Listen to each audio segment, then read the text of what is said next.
Welcome to the Roots of the Spirit podcast. I'm your host, Spirit Tawfiq. I'm a social justice passionista and daughter of the civil rights movement. This podcast is my commitment to serve as an intergenerational bridge and galvanize change by having honest conversations about identity, the social construct of race, racism, and social justice. Welcome to Roots of the Spirit. Greetings to the Roots of the Spirit community.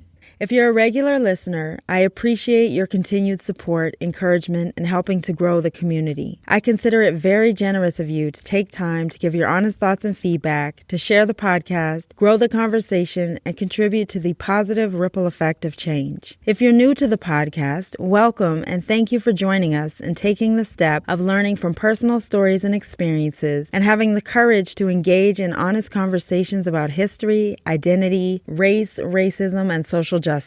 I'm adding a new element to the podcast, which I invite you to participate in. After listening to an episode, if you have any questions or comments pertaining to the guest, subject matter, resources, or anything else, please email me at spirit@rootsofthespirit.com. Again, that's spirit@rootsofthespirit.com. I would love to hear from you, and I'll address the questions at the top of the next episode. The history of the United States is tumultuous, to put it in the most mild terms. Because of our interconnected history, the deep impact of racism and inequality continues to pulsate throughout the country's veins. So here we are at this moment, trying to navigate it all in our own way. There are so many dedicated changemakers who are diligently working to break down oppressive systems, structures, and stereotypes using their skills, talents, and gifts to make things better for all of us. Our guest for today's episode, Jaimie Milner, is a powerfully talented changemaker who believes that imagery is a profound vehicle for change. She is the founder of Gifted, a creative movement celebrating the beauty and genius of Black men. Jaimie describes Gifted as an innovative platform focused on expanding a positive image of Black men throughout culture. Oftentimes, we're surrounded by so many negative images of Black men, ones that devalue, degrade, and fail to represent their power and the magnitude of who they are. Gifted is a platform for the image and voice of Black men today, one that challenges the current climate and reminds them of who they are. Hi, Jaimie. It's so wonderful to meet you virtually, and thank you so much for being a guest on the Roots of the Spirit podcast. Nice to meet you. Nice to hang and talk. I'm excited. Thank you so much. I launched my podcast, Roots of the Spirit, in an effort to create a space to have honest conversations about identity, race, racism, and social justice to ultimately inspire change in our own lives and communities. Initially, when I was getting started and I put together a wish list of change makers and people who I felt like were actively using their gifts and talents and passion and purpose to create positive change, you came to my mind right away. It's so awesome. I'm really excited to have a conversation with you. In this instance, we have not met face to face. I love your work. I'm super inspired by it. It's actually through my husband, Hisham Tawfiq, who you featured a few years ago in your project Gifted, a creative movement celebrating the beauty and genius of Black men, which will be at the heart of our conversation today. We'll meet one day soon, but it's so awesome, how we met through Hisham. And, I heard so much about you, so it was awesome. It was awesome to photograph him for that. It's my firm belief that our upbringing and our personal life experiences lead us down certain paths and give us certain insights. I would love to hear about your upbringing. I read that you're born and raised in Southern California. What was that like? Your family life, and also some of the things that you love to do as a young person and how you came to get on the journey that you took to get to the work that you're doing today. I was born and raised in California, Southern California, but I really grew up in Burbank, which is, it's kind of close to the valley. My parents basically have an employment agency. And so I really kind of grew up in kind of like the entertainment industry. But so I grew up in a predominantly white area, and I went to a predominantly white school. I went to a private white school. And there's so many things, I think, in my experiences then that led me to where I am now. I think particularly just being in an area where you kind of realize that like you were different, it didn't quite fit in. And I think for me, I know that led me to kind of feeling like overlooked as a child, which kind of led me to creating what I'm doing now.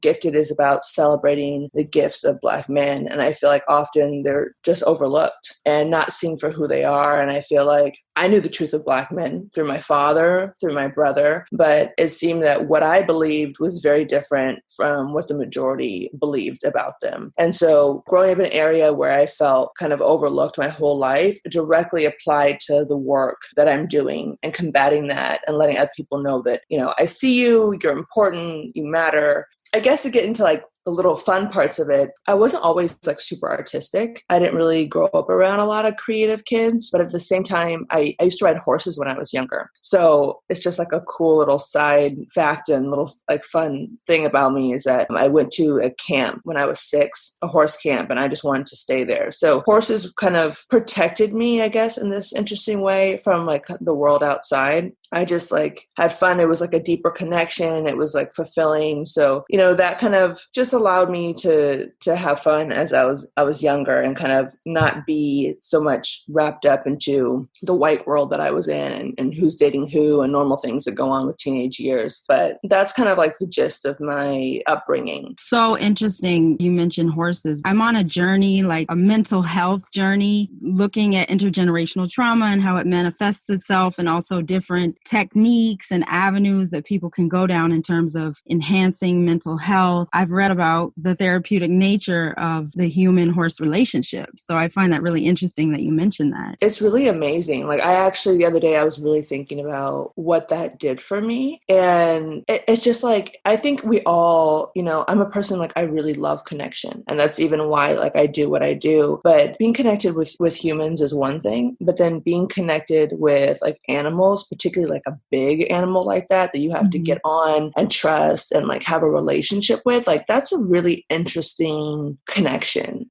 because like it's another like creation, it's another like living animal, but it's also like much deeper than, I don't know, a dog would be, or like you write it, you have to put your trust in it in a different way. So it's really cool. But I mean, I want to get back into writing. I think it'd be so much fun. Secret James of winning the Olympics. You never know. Who knows though? Maybe it'll come back around. I don't know. I would like to know, are your parents from Southern California originally? My dad is from Riverside and my mom is from Ohio. My dad grew up in more of like a Black community, and I think my mom kind of grew up in both. I'm always very interested in the elementary school years, particularly because of my own personal experience, and I know how that formed and shaped me. So I'd like to hear more about your experience as you described it, growing up in a predominantly white educational setting. It was interesting. It was really interesting. So my mom worked in entertainment and she kind of sent me to the same schools that her bosses went to. And it was great because, they could afford it and they could give me a good education. But at the same time, it just created this, I don't know, it was just interesting. Just growing up in an area where you're the only one. I was like one, if two, of the Black kids in the school. And I just remember when I was young, kind of just, not that people didn't like me, but I was just kind of like forgotten in this weird way. So I remember like spending a lot of time, by myself. It just created this interesting dynamic where I was aware that I was different and they were like just subtle nuances. So I even remember, when I think in elementary was really interesting, but I also really remember particularly in middle school when things started to like shape me. So I was reading To Kill a Mockingbird and they had used the N-word multiple times in that book. And so a girl during lunch felt like it was okay to call me that. And it was an Asian girl, which I kind of like didn't really expect. And I just remember, growing up in a predominantly white environment causes you to like, I don't know, suppress things. And so I got upset, but I quickly like had to like bounce back. But in a way, I feel like I didn't take the time to think, how does that make me feel? And explore like the depth of my feeling in that, because I just had to like go the next day and survive in this world and be in the class with that girl. And I had to be a little bit stronger in order for me not to completely hate her, and hang on to that. So it was just interesting. And then I also remember when I was 7th grade, the most interesting thing that I remember about my elementary school was we had a debate on the pros and cons of slavery. Pros? Yes. When I was in the 7th grade, I'm 30 years old right now, so it wasn't that long ago. we had a debate on the pros and the cons of slavery. Yeah, that was like a standard thing that they did every year when they talked about, slavery and got to that part in history. It was something that they did every year. And I have a brother who's 4 years younger. And so when that time came around for him, I think the teacher had said something along the lines of, just think about it as, just tools, or think about it in terms of like livestock, or, a car, like something that you buy and, use. And my brother got so heated. He was like, can you stop referring to my people as cars and like livestock? And the teacher at the time was like, you need to be quiet. And my brother went to tears to the principal's office and was just livid. Like, I can't imagine like how he felt. I think for me, like, I don't even know if I said anything. I think I really internalized it, but he's a young Black boy and his experiences have been very different. So I think at that point he had kind of reached a boiling point. It fortunately stopped with him, but that just kind of gives you an idea of the environment that I was in, where people thought that this was okay. And just like aside from all of those things, I think just understanding, like as a woman and as a young girl, like understanding my value and my worth, and like seeing girls with, long hair and just wanting to be like that, to be accepted, but not having those things that you need in order to fit in truly. I think that was like the hardest part for me, was how I saw myself and how I saw my beauty. I know it was really challenged in that environment. I can totally relate to everything that you're saying, just because my family is comprised of 6 siblings, and everyone had their own unique experience with how they dealt with the racism. Mm-hmm. And it's just really interesting how you described the difference between your process and your brother's process. Do you recall the very first time that you became aware of the color of your skin? Not specifically, but I do remember a moment. It was either like first or second grade. And I remember just like sitting by myself. And that moment, I feel like I kind of knew, like I can visually like remember it. Like it was down, like kind of like it was like an overpass. Like it was dark in the overpass, and I could literally like almost like see myself sitting on the other side, like in the light, but just being by myself. And I remember all the kids were like on the complete like opposite side. And it felt like almost 2 separate worlds. And I think that's probably the moment when I realized I didn't understand why I was by myself. So that was like super interesting for me. I didn't understand that. But I knew in that moment it was deeper. I just couldn't really put words to it. I literally was speaking to 3rd and 4th graders yesterday. I was talking to them about Ruby Bridges and her plight to desegregate William Frantz Elementary School in the 1st grade in New Orleans. They were so fascinated by the fact that Ruby Bridges walked through a mob of angry protesters who were screaming and calling her names, but she was so young that she said she thought that it was Mardi Gras. So the kids I was speaking to were saying, I'm so glad she didn't know what was going on. That really was probably the best thing. And I was explaining to them that the racism in the air landed on her body. No matter if she was young enough to understand the implications of racism and how it permeates the air and our lives and our behaviors, she could feel it. And when you told that story, I felt like that story totally connected, that you may have been too young to understand what was going on, but you felt something deeply. Exactly.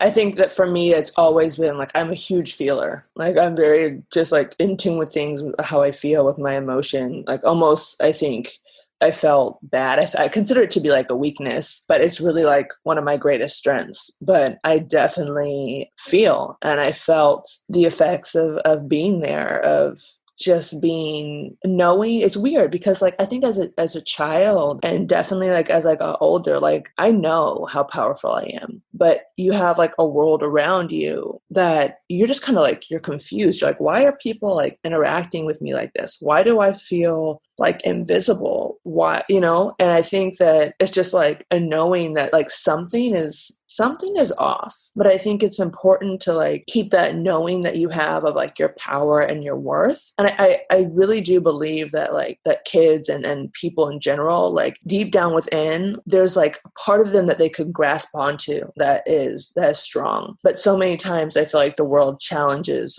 whether or not that is even true. We lose it, you know, we're not sure if it exists. We don't know if it's real. We're the only one often thinking about it. And so, you know, it can slip away. I feel like racism and how it lives in minds and bodies is very discombobulating. Kind of like makes you feel like, am I the only person who saw that, who felt that? Exactly. It's almost like a sixth sense. Yeah. And then just things not being acknowledged sometimes. Like I remember I had a lot of friends, a lot of guy friends in high school. I went to like an all girls Catholic school. And so a lot of my friends were like, we had like a brother school. And so I remember we were out one night and we were hanging out with them and it was just me that night. And they had gotten in the car. Like I didn't drink, didn't do anything. I just met up to get together with them and we had gotten in the car. And I remember that they were like, they lit up a joint and were smoking it. And they were driving around in the parking lot and this cop car pulls up next to them and is just like kind of like watching them, stops and pulls them over. And obviously like the car is like lit up. They had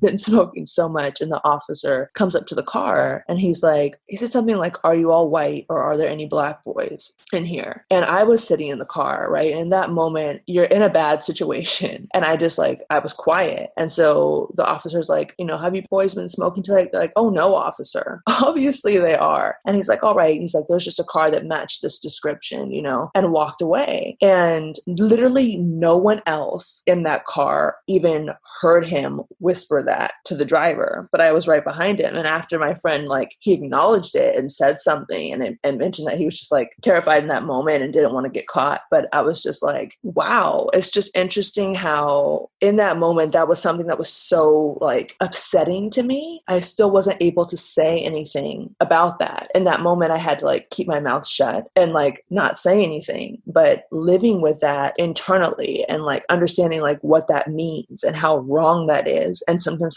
being in environments where you're not able to say anything, I think adds to the fury and frustration inside. And I think in many ways, our experiences like lead to this like bubbling up of frustration that we haven't been able to speak. And it's kind of like detrimental at times. It's so much to process at such a young age, and it's humiliating. It feels shameful. Yeah. It's frightening. Yeah. I mean, you said like weed was billowing out of the car and they just said, okay, have a good night. I mean, there's privilege. So much privilege in that. How does that experience process in the minds of your white friends? That's a rhetorical question, but I'm curious. In these moments, it's like the movie Crash, when all of these worlds are colliding and something is deeply rooted in racism happens. How is everybody perceiving and processing that? I think that they don't perceive it and process it. I mean, in terms of like the white perspective. Right. Like literally for something like that, it would be like I'm surprised my friend even said anything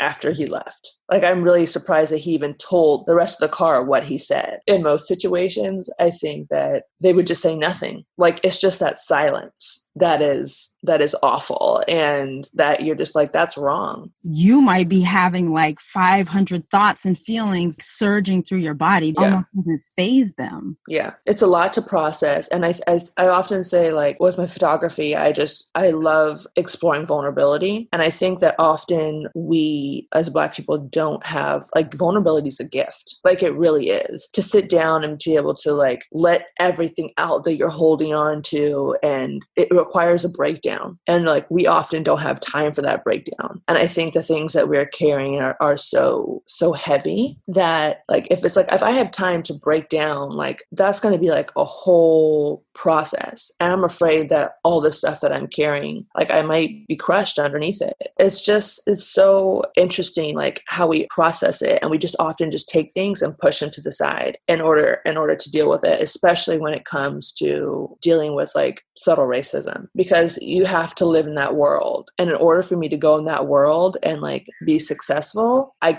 have to kind of like push this away so I'm not like enraged when I see you every single day. As it relates to representation in terms of your upbringing and going to school in a predominantly white environment and just living in our country that's highly concentrated with white supremacy, what's your advice to white teachers who teach Black children on how to interrupt the system of white supremacy and privilege and sift through preconceived notions and stereotypes to enable them to treat their Black students and other students of color as fully realized human beings? I would say like treat people how you do every other person. Like we all want to be seen, you know?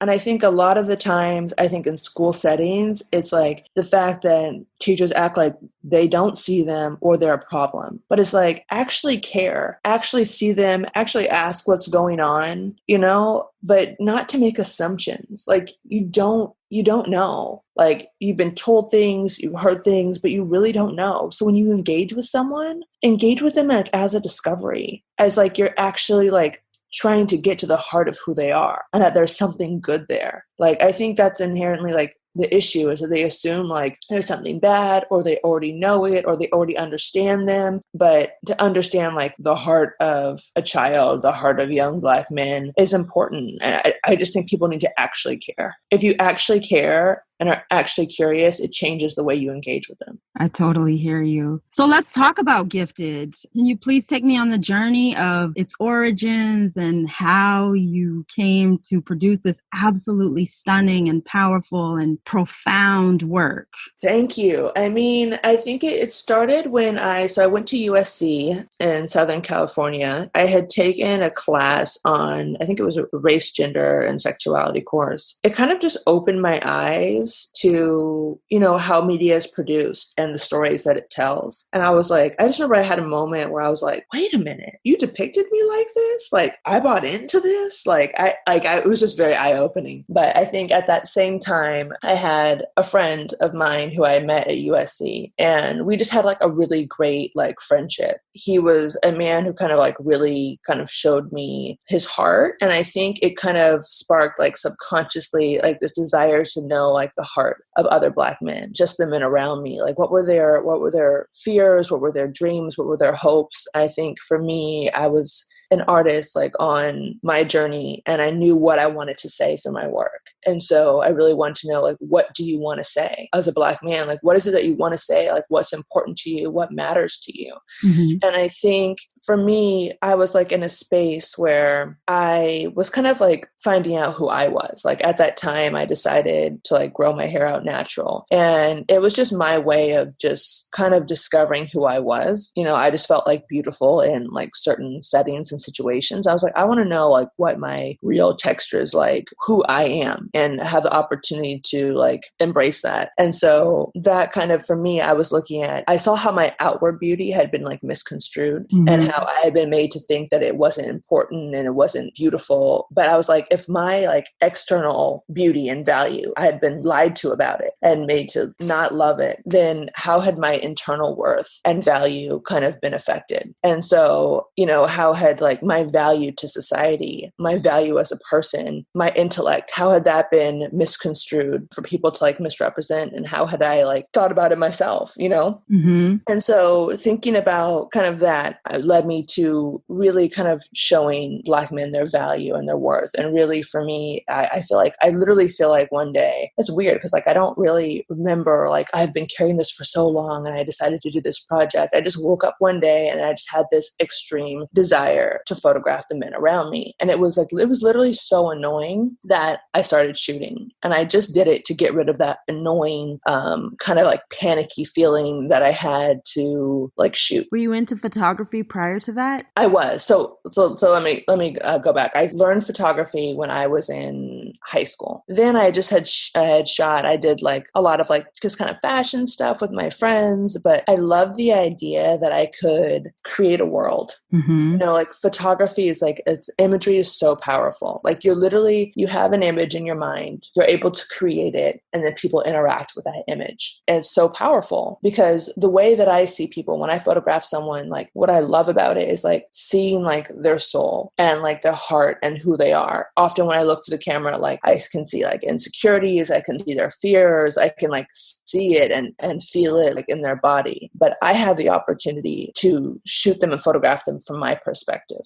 And when that perspective is often like seeing their beauty, seeing their flaws is like powerful. And then that's what people then get to interact with. So that's why I love photography. But yeah, I started in high school, and then I'd been shooting in college, just taking some electives to keep myself shooting. So the moment that I got into photography, our next door neighbor, their family friend was a photographer, and he was a Black man, and he was like my mentor. And I went on shoots with him. I did like TV and movie like promotional work with him. So he really kind of taught me a lot and kind of came into my life at the perfect time to teach me and kind of like show me the ropes. I love the way you described that there was something pulling on you. I would like for you to elaborate on that. And how did you take it to the next level and scale it to where it is today? Like in many ways, I really do feel like it was God calling me to do this. I know that because I can't find any direct like, oh, this is why, she started doing this. Because I could focus on women because, I had like a lot of insecurities myself. So it could be about me. But to focus on the men, like I just felt like this pull. I've been doing this for so long, and it's so interesting because, I have like a great dad and a great brother, but I think it's just so subconscious. And for me, I think growing up, so my dad's a business owner and a small business owner. And what he's been able to create with my mom is absolutely like incredible. But at the same time, I saw him and I still see him go through things like as a man where he wants to be able to expand his business or take things further. But I watch how people give him a small piece of the pie. Mm-hmm. And I see how that infuriates him and how it's unfair and how it hurts him. And I see him know who he is, know the truth of who he is, but then have to combat the things that the world gives him, which is treating him like he doesn't really matter, only giving him a small piece of the pie. And I think I just wanted to remind Black men of their greatness. I know my dad knows that he's great, but I'm going to remind you because you need that fuel as you go into the world. Same thing with my brother. My brother is so incredibly smart. And I think growing up in a predominantly white environment where it was constantly challenged and he was just told to be quiet, teachers just had their issues. And I watched him his love of learning die and get reignited when he goes to college and studies something he loves. And finding out that he's actually an incredible writer when he thought he was a horrible writer. So I see how society tricks us and tries to make us believe that we are not powerful, that we're not smart. It's not okay to me. And so if I can create a space and environment where men are uplifted, they're reminded of their worth, Black men need that as they go into the world every day. And so I think that's why I really started it, because we need to be reminded. And at the same time, Black men are really important to me. I need you. I need you for my success in this world. And you're an important part of that. And so I need them to be uplifted. I need them to know who they are. I need them to just be who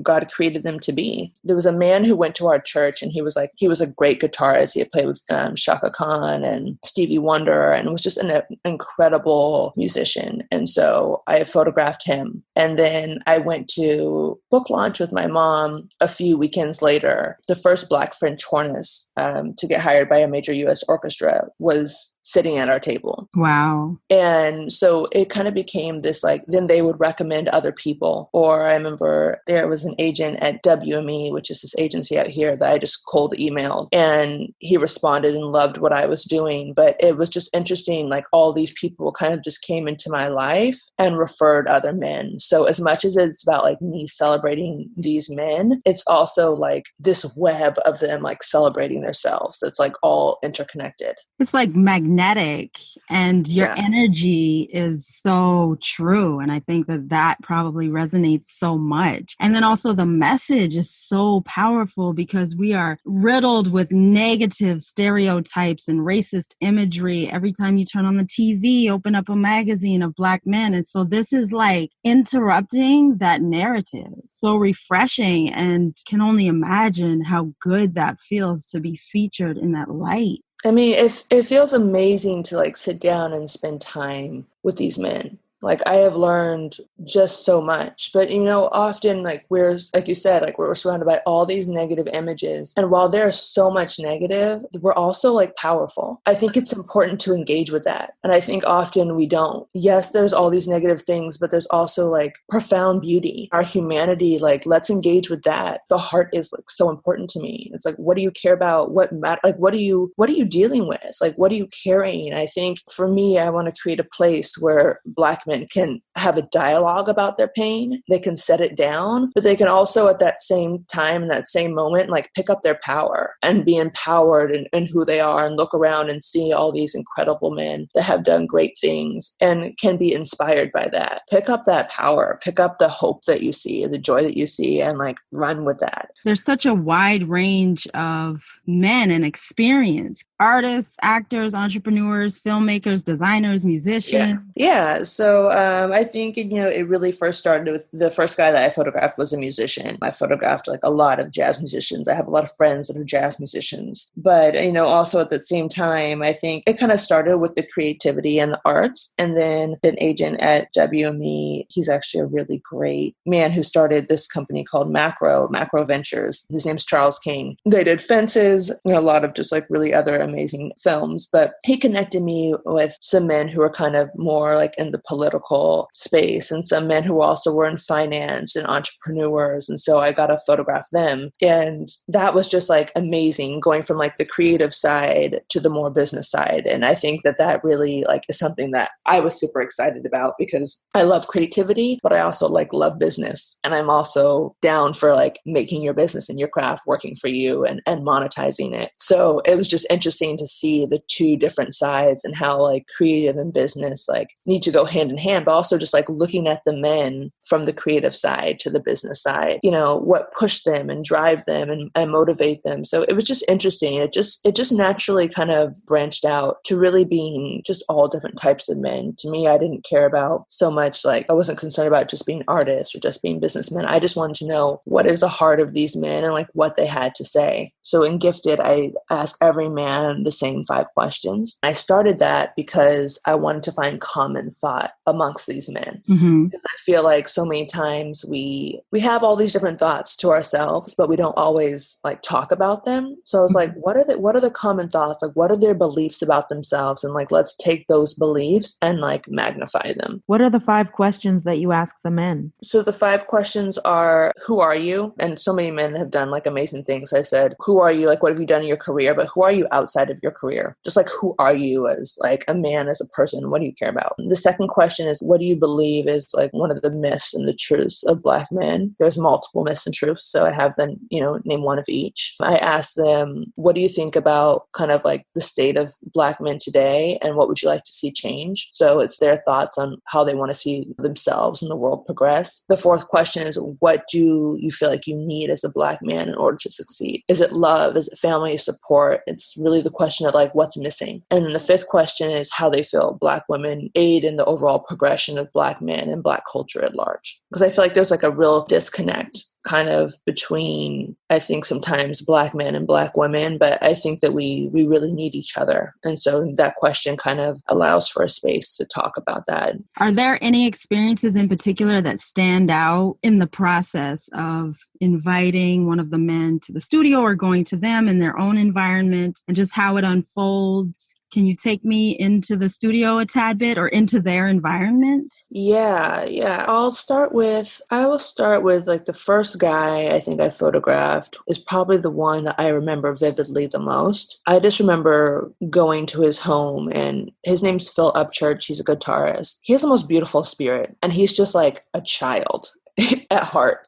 And so I just remember coming to his house and him wanting to like play around and show me his different like music writing room. And his wife is just like, just stay focused. You need to get dressed, and like, you don't have time to show her all these other things. But like, I love that part because he was just like letting me into his world and just showing me things as if like, a kid brought you into their room and went to show you all their toys and their instruments. So I remember that. And I just remember like how beautiful it was. And I knew that as I grow and as I get older, it's so important important to have something that you love, that you express yourself in. I just remember sitting down with him in the morning. It was like super crisp and cool, and I had hung a backdrop in his backyard, and so we shot in front of there, and he had just shared with me just different stories of finding his way as like a musician. And I just remember it was just so beautiful and intimate. And, I can't remember every single thing that we talked about, but I just remember the feeling. And the feeling was connection. The feeling was love, and the feeling was passion, and it was genuine and it was honest. I think that's what I love most, is going into these men's spaces and just kind of seeing them show who they are. I had a few subjects who were kind of like tough when I first started. One in particular was like a graffiti artist that I photographed, but I just watched him, me caring about his upbringing and what mattered to him. It just like completely opened him up about, how he grew up and how he felt kind of like a black sheep. And it was just interesting to watch him go from one to the next. And that's my goal as a photographer, is to make you feel safe, seen, and to give you a place to really talk about, what you're carrying and what matters to you. I think that's how you get, a good photograph is getting that vulnerability and breaking down that wall. Did you find that wall to be really prevalent among the majority of men, or was it just case by case? It wasn't, not at all. And it's actually like a beautiful thing. I think being a woman has its advantages, because I think naturally like how men interact with women is just like a little bit more open. Like I'm a woman coming into their space and I really just want to know about them. I think most of them were just excited that someone cared and someone wanted to take the time and ask them those questions, but there really weren't any walls. I mean, maybe with one or two, I could kind of sense that, but by the time we finished, that wall wasn't there. I had broken through in some way, but most people were just excited for me to be there and to photograph them. I think your intention sets everything. I remember going to photograph David Oyelowo, actor in Selma, and it's just a fantastic actor, overall. I remember pulling up to his home and he just greeted me with the warmest, like most beautiful smile. And he was, we just sat there and we talked for like an hour and he loved it. It's just interesting, like how I'm very welcomed in those spaces, and it feels really great on both ends for me and for them, because we're people who don't know each other, but yet we connect so profoundly. That's so beautiful. And I feel like it's so incredibly powerful and contagious. Such a positive ripple effect. Can you give me an overview of where our listeners can pre-order your book, where they can find you on Instagram, your website, because I want everybody under the sun to have access to your work. It's absolutely beautiful. It's thegiftedproject.org, and Instagram is at thegifted, Black is BLK, men. You can follow me there. I'm going to be doing some new video content, just really having men talk about some things that, aren't normally discussed. So I'm just super excited to have this new kind of wave of content coming out, and I'm shooting more men for the book, and I'm just in a space where, I'm just excited to create. But yeah, that's all the info. I can't tell you how much I appreciate your time, your honesty, and just your authenticity. I feel such a kinship because I myself am definitely an energy person, and your energy is beautiful and powerful. Thank you. My last question, Jaimie, what are the roots of your spirit? Oh, man. The roots of my spirit. I think the root of my spirit, I would say, is God. I would say that's really the root of my spirit. That love and compassion. Like I'm a very compassionate person, but those are the things that drive my spirit, is God, love, and compassion. Thank you so much. I really appreciate you.